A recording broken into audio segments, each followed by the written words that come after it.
आप एक ऐसी मैजिकल कहानी सुनने जा रहे हो जिसने करोड़ों लोगों को इंस्पायर किया है। ऊपर से देखने में द अल्केमिस्ट ये एक सिंपल लड़के की खजाने ढूंढने की कहानी है, बट इसके अंदर एक बहुत डीप मैसेज छुपा हुआ है जो आपकी लाइफ बदल कर रख सकता है। ये कहानी एक सैंटियागो की एक शेफर्ड जो अपने भेड़ों के साथ स्पेन में एंथोलिजिया इस जगह पे हरी भरी वादियों में हरी भरी वादियों से होकर अपने तरीफा जा रहा था। और उसकी दिल में बहुत एक्साइटमेंट था। असल में वो एक लड़की से मिलने जा रहा था। उसे उसके काले घुंघरेले बाल याद थे जिसने उसे 1 साल पहले देखा था। वो उसके फादर को वुल्फ सेल कर रहा था। 4 दिन बाद तरीफा पहुंच के उस लड़की के फादर से उसका हाथ मांगने वाला था।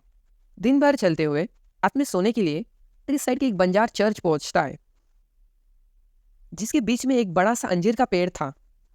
वो अपने भेड़ों के साथ उस पेड़ के नीचे सो जाता है। उस रात उसे एक सपना आता है, वही सपना जो उसे कई सालों तक आ रहा है, जहाँ सैंटियागो अपने भेड़ों के साथ इजिप्ट के पिरामिड तरफ जा रहा है, जहाँ एक छुपा खजाना है जो सैंटियागो को मिल जाता है। सैंटियागो को तो लग तो रहा था कि वो एक लड़की से मिलने जा रहा है, लेकिन उसे एक अपना हिडन ट्रेजर का सपना उसे अपनी तरफ खींच रहा था। वो अभी अनजान था कि वो सपना उसे किस तरफ ले जा रहा है, जो कि उसकी ज़िंदगी हमेशा के लिए बदल दे। सुबह उठने के बाद सैंटियागो कंफ्यूज था, लेकिन तब भी वो तरीफा के रास्ते पर चलता रहा। वहाँ पर उसको एक औरत मिली और उसने ये दावा किया कि सैंटियागो को उसे एक हिडन ट्रेजर की तरफ वो पहुँचा सकते हैं, लेकिन उस बदले उस औरत ने कहा उस ट्रेजर का उसे 10% हिस्सा चाहिए।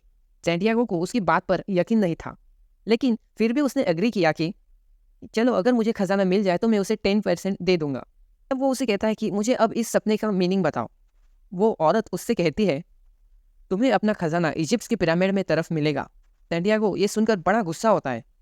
ये क्या जवाब है, ये तो मुझे ऑलरेडी पता था, फालतू में मेरा टाइम वेस्ट किया। के बाद सैंटियागो अपने रास्ते की तरफ और आगे गया, जहाँ उसे गरीब सा दिखने वाला एक आदमी मिलता है जो खुद को कहता है कि वो एक सालिम का राजा है, किंग मेल्चीजेडेक। सैंटियागो को लगा कि ये बंदा भी पागल है, पर जब उस आदमी ने सैंटियागो के सामने उसके पेरेंट्स की कुछ प्राइवेट बातें बताई, तब सैंटियागो को यकीन होने लगा कि ये बंदा कुछ तो है, शायद ये किंग होगा और शायद ये मुझे अपने खजाने के बारे में बता सकता है। उस किंग ने सैंटियागो से कहा कि मैं तुम्हें तुम्हारा खजाना ढूंढने में मदद करूंगा, जिसके बदले में मुझे तुम्हारी 10% शिप मुझे चाहिए। सैंटियागो ने मुझसे पूछा कि तुम मेरी मदद कैसे करोगे। तब उस किंग ने सैंटियागो से पर्सनल लेजेंड का आइडिया शेयर किया। पर्सनल लेजेंड कोई एक ऐसी चीज़ होती है जो इंसान हमेशा की तरफ उसे पाना चाहता है, कोई ऐसा काम जो हमेशा की तरह करना चाहता है। पर जैसे जैसे उसकी उम्र बढ़ती है, दुनिया उसे सेफ प्रैक्टिकल रास्ते पर चलने पर ये मजबूर कर देती है और वो चीज़ उसे दूर चलती चली जाती है। वो काम अधूरा रह जाता है और इंसान अपने पर्सनल लेजेंड के बारे में भूल जाता है। उस किंग ने सैंटियागो को बताया कि जब हम किसी चीज़ को सच्चे दिल से चाहते हैं, जब हम अपने पर्सनल लेजेंड के पीछे जाते हैं, तब पूरा यूनिवर्स हमें वहाँ तक पहुँचाने में हमारी हेल्प करता है। किंग की यह बात सुन के सैंटियागो अपने अगले दिन किंग के सामने पहुँच जाता है। उसने फिर यही बात सैंटियागो से कही कि तुम्हारा खजाना इजिप्ट के पिरामिड्स की तरफ मिल जाएगा। सैंटियागो को ये बात तो इंटरेस्टिंग तो लगी, लेकिन तब भी वो निराश हो गया था। शायद उसे लगा कि इस आदमी ने भी मुझे चकमा दे दिया है। उसने डिसाइड किया कि वो किसी को पैसे देकर एडवाइस नहीं लेगा, वो अपने डिसीजंस खुद लेगा। इतना सब होने के बाद सैंटियागो को लगा ओके, जिस लड़की के पीछे मैं भाग रहा था वो मेरी डेस्टिनेशन नहीं है, शायद मेरी डेस्टिनी कहीं और है। वो अपनी सारी भेड़ बकरी बेचकर वो ट्रेजरी के ढूंढने की तरफ लग जाता है। उसने एक बोट का टिकट लिया और वो पहुंच गया टेंजियो मोराको में। वहाँ पहुंचकर उसे लगा कि ये एकदम अलग दुनिया है। यहाँ के लोग बड़े बड़े पाइप से स्मोकिंग कर रहे थे, सारी औरतें कम्प्लीटली कवर्ड थी और सभी लोग अरबिक में बात कर रहे थे। अब वो एक रेस्टोरेंट में मिलता है एक लड़के से, जो कि वो उसकी मदर टंग स्पेनिश में बोल रहा था। सैंटियागो उससे बात करने लगा और उसे सब बता दिया अपनी लाइफ की कहानी। और वो लड़का उसका दोस्त बन गया और वो बोला कि मैं तुम्हें गाइड करूँगा। कुछ ही मिनट बाद जब सैंटियागो कहीं और देख रहा था, तो वही लड़का उसके पॉकेट में हाथ डाला और सारे पैसे लेके भाग गया। तो अब सैंटियागो बिना पैसों के साथ एक अनजान शहर में, वहाँ की लैंग्वेज भी उसे बोलने नहीं आती थी, एकदम अकेला हो गया था। और उसे पता चलता है कि इजिप्ट के पिरामिड तक पहुँचने के लिए जितने पैसे चाहिए थे, अब उसे वो कमाने के लिए 1 साल लग जाएगा। अब वो इस रियलिटी से एकदम टूट गया था और अब ये यूनिवर्स को ब्लेम देने लगा और परेशान सैंटियागो रोने लगा। हम सभी के साथ ऐसा कभी ना कभी होता है लाइफ में कि हम कोई चीज़ एक्साइटमेंट के साथ कोई नई चीज़ शुरू तो करते हैं, लेकिन एकदम से सेटबैक आ जाता है और हमें लगता है कि हम ही पागल है। हमें ये काम नहीं करना चाहिए था। बट धीरे धीरे सैंडियागो को रियलाइज़ होता है कि उसके हाथ में अब कुछ नहीं है। मे भी सब कुछ खत्म हो गया हो, लेकिन ऐसे अनजान शहर में रोने से वो कुछ फ़ायदा होने वाला नहीं है। वो जैसे तैसे खुद को संभालते हुए इस नए शहर को एक्सप्लोर करने लगा और अब एक शहरी इसके लिए नया एडवेंचर बन गया। पैसे कमाने के लिए अब सैंडियागो नई जॉब ढूंढने लगा और अब वो एक लोकल क्रिस्टल मर्चेंट की दुकान पर गया। वहाँ की क्रिस्टल और विंडोज़ को अपने आप साफ करने लगा, क्योंकि उसे सफाई कर कर दुकान एकदम चमका दिया था। तुरंत नए कस्टमर आने लगे और सामान खरीदने लगे। शॉप के ओनर ने ये बात एक नोटिस करी। उसने इमीडिएटली सैंडियागो को अपनी जॉब पर रख दिया। वहाँ पे काम करते हुए सैंडियागो ने नए नए तरीके बदले सेल्स बढ़ाने के लिए। सबसे पहले उसने क्रिस्टल क्लियर करने के लिए एक डिस्प्ले सेट बनाया, जिससे शॉप की अच्छी मार्केटिंग होती थी। जिसके बीच उसने शॉप पे चाय बेचना भी शुरू कर दिया, जहाँ पर ज़्यादातर कस्टमर चाय पीते थे और क्रिस्टल देख देख कर उसे खरीद भी लेते थे। 11 महीने बाद सैंडियागो के सारे आइडियाज़ काम करने लगे। उसने उस क्रिस्टल मर्चेंट की हेल्प करके बहुत सारे पैसे कमा लिए।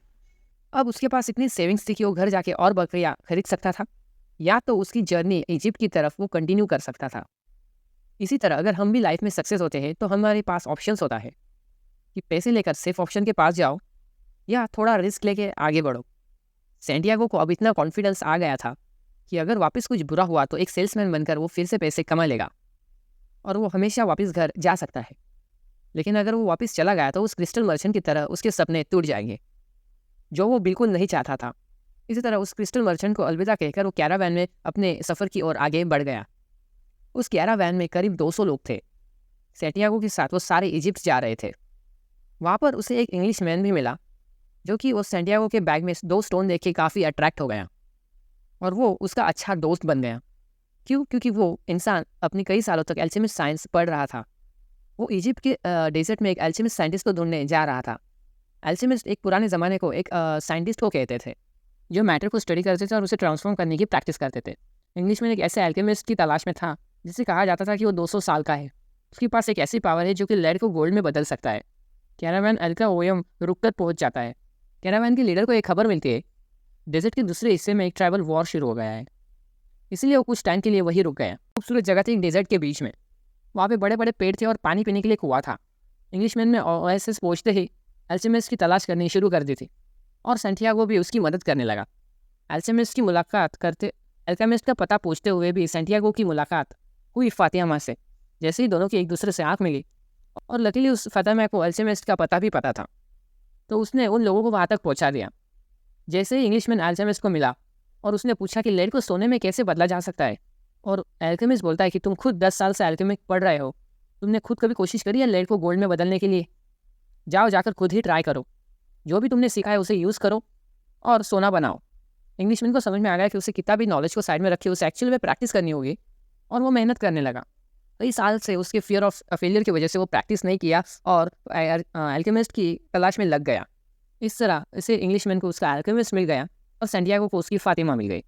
एक दिन सैंटियागो सुनसान डेजर्ट को देख रहा था। अभी 2 बाज़ को उसने आसमान में लड़ते हुए देखा। ये देखते हुए उसे एक अचानक विजन आता है, जहाँ पे एक बड़ी आर्मी एक ओएसिस पे हमला कर रही है। उसे देख के वो डर जाता है। उसे रियलाइज़ होता है कि बस एक सिंपल खुली हुई आंखों से देखा हुआ सपना नहीं है, बल्कि फ्यूचर का एक विजन है जो कि यूनिवर्स ने उसे दिखाया है। उसे एक तरह से एक गट फीलिंग हो जाती है कि ये सच है। सैंटियागो तुरंत जाता है आर्ट चीफ लीडर के पास अपने विजन के बारे में बताने के लिए। उसका विजन के बारे में सुनकर एक लीडर ने कहा, अगर तुम्हारा विजन सच निकला और सच में ओएसिस पे हमला हुआ तो हम तुम्हें 50 सोने की पीसेस देंगे, और अगर तुम्हारी बात झूठी निकली हम तुम्हें यही मार डालेंगे। और अगले दिन सैंटियागो का विजन सच साबित हुआ। एक आदमी ने ओएसिस पे अटैक कर दिया, जबकि ओएसिस की आर्मी पहले से रेडी थी। वो लोग जीत गए। ये सब होने के बाद सब लोग सैंटियागो से इंप्रेस हो गए। बाकी चीफ ने सैंटियागो को गोल्ड तो दिया ही और उसे ओएसिस का काउंसिलर भी बना दिया। सैंटियागो को अब ये बात समझ में आ गई, हमारा इंटुइशन या हमें विजन जो हमें आते हैं कभी हमें धोखा नहीं देते, बल्कि यूनिवर्स का एक साइन होता है जो कि हमें अलग अलग जरिए से मिलता है। लेकिन इन सब चीज़ के बावजूद एक प्रॉब्लम अभी भी थी। उसका वो सपना एक ट्रेजर ढूंढने वाला अभी तक उसको आता था। वहाँ तक पहुँचने के लिए उसे अपनी करंट लाइफ और फातिमा को छोड़कर आगे बढ़ना होगा।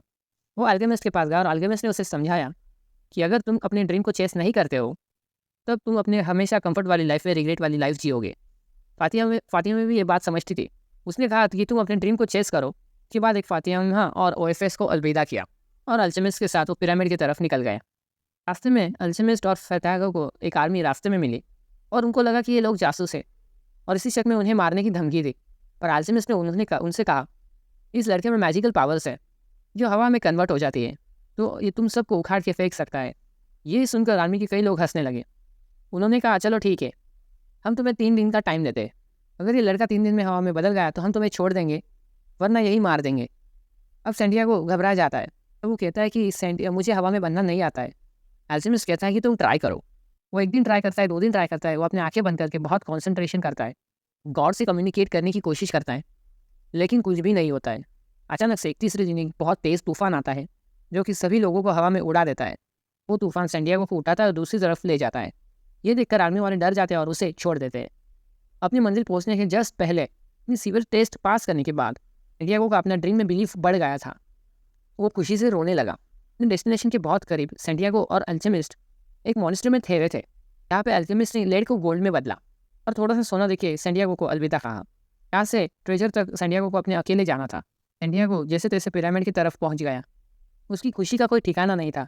पिरामिड के नीचे पहुँचते ही खोदने लगा, पर वहाँ उसे कुछ मिला नहीं। वो खोजता जा रहा था, पर खजाने का नामो निशान ही नहीं था। अचानक कुछ लोग आते हैं। सैंटियागो की पॉकेट में सोना देख के सारे लोग लूट लेते और उसे मारने लगते हैं। वो ऑलमोस्ट मरने ही वाला होता है। फिर सैंटियागो पागलों की तरह चिल्लाने लगता है, मैंने सपना देखा था, मेरा खजाना है यहाँ, मेरा ट्रेजर है पिरामिड के नीचे। उनमें से सुन के एक आदमी हंसने लगता है, हाँ, और कहने लगता है, ऐसा तो मैंने भी देखा था। पेन में एक अबैंडन चर्च के नीचे, एक अंजीर के पेड़ के नीचे एक खजाना है, और मैं इतना पागल थोड़ी अपना सपना करने के लिए इतना दूर जाऊँ खजाना ढूंढूं। सैंटियागो को रियलाइज है तो कुछ तो गड़बड़ है। अपने घर स्पेन की यहाँ पर एक बंजर चर्च और एक अंजीर के पेड़ की याद आने लगी। सब कुछ छोड़कर जैसे तैसे वो अपने घर पहुंचा। वहाँ पे उसे अपने अंजीर के पेड़ के नीचे खुदाई शुरू कर दी। थोड़ी देर बाद उसे ज़मीन में गड़ा हुआ एक बक्सा मिलता है जिसके अंदर बहुत सारा सोना और ज्वेल्स होते हैं। सैंटियागो को रियलाइज़ होता है कि ये जर्नी उसके लिए बहुत इंपॉर्टेंट थी, सिर्फ यही रियलाइज़ करने के लिए कि जो ट्रेजर वो ढूंढना चाह रहा था कि वो हमेशा उसके पास ऑलरेडी था। सब सारा सोना वो लेकर फातिमा के साथ जाता है और उसके साथ वही रहने लगता है। ज़रूर मुझे बताइए कमेंट में तो आपने इस स्टोरी से क्या लेसन लिया। And thank you so much for watching this.